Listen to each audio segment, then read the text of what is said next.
हमारे सभी पाठकों को प्यार भरा नमस्कार। मैं इस आदमी की सुहागन होने से इनकार करती हूँ। भाग 1। रात का 12 बज रहे थे। घर के आधे लोग नींद के आगोश में जा चुके थे, जबकि कुछ लोग सोने की तैयारी कर रहे थे। सुबह से काम करके सब लोग थक चुके थे। आज बेटी साक्षी की सगाई थी। मेहमान भी सब यही लोकल में रहते थे, इस कारण सब घर जा चुके थे। घर की बहू सुधा और छोटी बेटी साक्षी रसोई में काम निपटा कर थक कर सोने जा रही थी।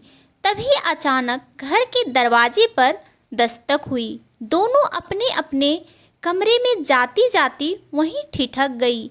एक दूसरे की शक्ल देखने लगी। इतनी रात को कौन आया होगा? तभी दोबारा दरवाजे पर दस्तक हुई। अब की बार आवाज़ तेज थी। अब इतनी रात को सीधा जाकर दरवाज़ा खोल देने में कोई समझदारी नहीं थी, इसलिए सुधा जाकर अपने पति पवन को जगा लाई। पवन ने दरवाजे के पास आकर पूछा, कौन है? बाहर से बस इतनी सी आवाज़ आई, मैं। उसके बाद रुदन की आवाज़ आ रही थी।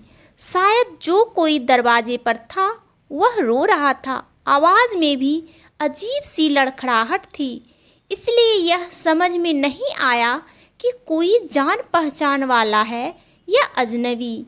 आखिर पवन ने साक्षी को इशारा किया, जाओ पापा को जगा कर लाओ। साक्षी अंदर गई और अपने पिता बलवंत जी को जगाकर ले आई। रुदन अभी भी बदसूरत जारी था। कुछ देर तो बलवंत जी भी खड़े खड़े सोचते रहे, पर थोड़ी देर बाद रुदन बंद हो गया। आखिरकार हिम्मत करके दरवाज़ा खोला तो सामने एक औरत साल में लिपटी हुई बेहोश पड़ी थी। पवन और बलवंत जी एक दूसरे की शक्ल देखे जा रहे थे। इतने में घर की मालकिन मालती जी भी आ गई और बलवंत जी को बोली, अरे ज़रा हिम्मत करके देखिए तो सही, कौन है और यह हमारे घर के दरवाजे पर क्यों पड़ी हुई है?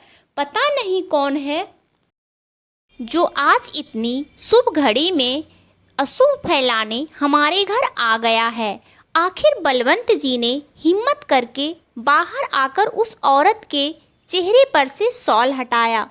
उसका चेहरा देखते ही वह हैरान रह गए।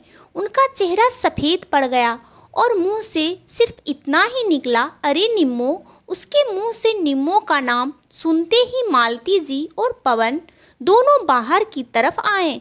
अपनी बेटी को ऐसी हालत में देखकर मालती जी की रुलाई छूट गई।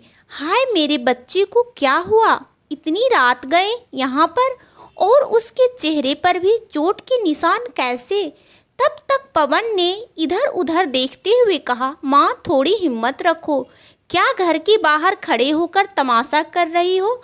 पहले निम्मो को अंदर तो लेकर आओ। अगर किसी ने देख लिया तो बात का बतंगड़ बन जाएगा। आखिर पवन और मालती निम्मो को सहारा देकर घर में लेकर आए।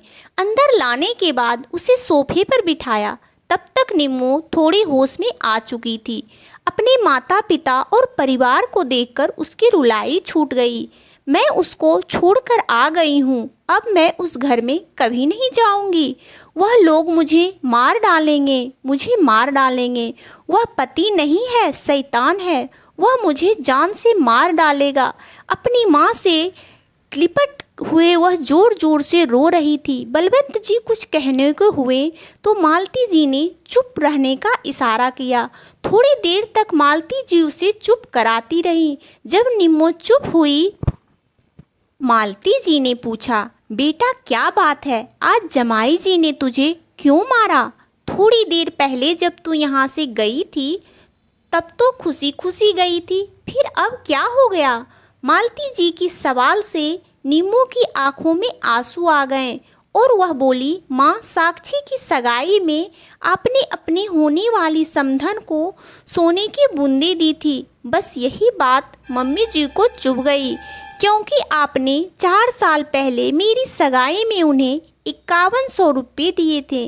घर जाते ही उन्होंने दरवाजे पर मुझ पर तानों की वाछोड़ कर दी। बोल रही थी कि अब तो बड़ा पैसा आ रहा है तेरी माँ के पास, मुझे तो सस्ते में निपटा दिया था। मैंने कहा मेरी सगाई के वक्त पवन कमाता नहीं था, अब घर में 2 लोग कमाने वाले हो गए हैं। तो आपके कंवर साहब ने मुझे मारना शुरू कर दिया, या कहकर कि मैं उनकी माँ से जवान लड़ा रही हूँ। माँ, मुझे बहुत मारा उन लोगों ने। जब मुझे मारकर थक गए तो अपने अपने कमरे में जाकर सो गए। मैं जैसे तैसे उठकर यहाँ भाग आई। अब बर्दाश्त नहीं होता माँ, पिछले 4 साल से बर्दाश्त कर रही हूँ। हर बार आपने मुझे समझाकर वापस भेज दिया, पर मैं अब इसी घर में नहीं जाऊँगी। ठीक है मेरी बच्ची, मत जाना, मालती जी ने कहा। तभी अचानक से बलवंत जी की आवाज़ आई, अरे ऐसे कैसे नहीं जाएगी, यहाँ तुम्हारी छोटी बहन की सगाई हो चुकी है, कुछ दिनों बाद उसकी शादी है, हमारी क्या इज्जत रह जाएगी। हमें तुम्हारी शादी करनी थी, वह हमने कर दी। अब तुम्हारा ससुराल ही तुम्हारा घर है और तुम हो कि लड़ झगड़ कर अपना घर छोड़कर आ गई। अब क्या बैठकर मैं तुम लोगों के घर के मामलों को ही सुलझाता रहूँगा। निम्मो की बात सुनकर बलवंत जी चिल्लाते हुए बोले। अपने पापा की बात सुनकर निम्मो और घबरा गई। इधर मालती जी उन्हें चुप कराने की कोशिश करने लगी। उस पर बलवंत जी और भड़कते हुए बोले, समझा लो अपनी लाडली को, ससुराल को ही हो चुकी है, इसे ससुराल तो जाना ही पड़ेगा। अरे अपने चक्कर में अपनी छोटी बहन का घर बसने से पहले ही तोड़ देगी। मैं बुला रहा हूँ समधी और कुंवर साहब को, यह कल चुपचाप यहाँ से जाएगी। तुम्हें जितना लाड लडाना है रात भर लड़ा ले, समझी, कहकर बलवंत जी गुस्से में अपने कमरे में चले गए।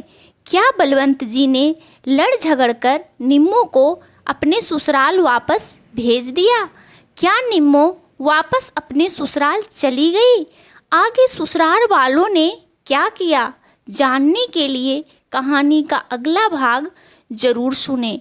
और कहानी के अगले भाग को सुनने या देखने के लिए मेरे चैनल को सब्सक्राइब जरूर करें और बेल आइकन को ऑल पे प्रेस करें, ताकि आपकी मेरी हर रोज़ की कहानियों का नोटिफिकेशन मिलता रहे और आप सबका जीवन खुशियों से भरा रहे, यही भगवान से प्रार्थना है। धन्यवाद दोस्तों।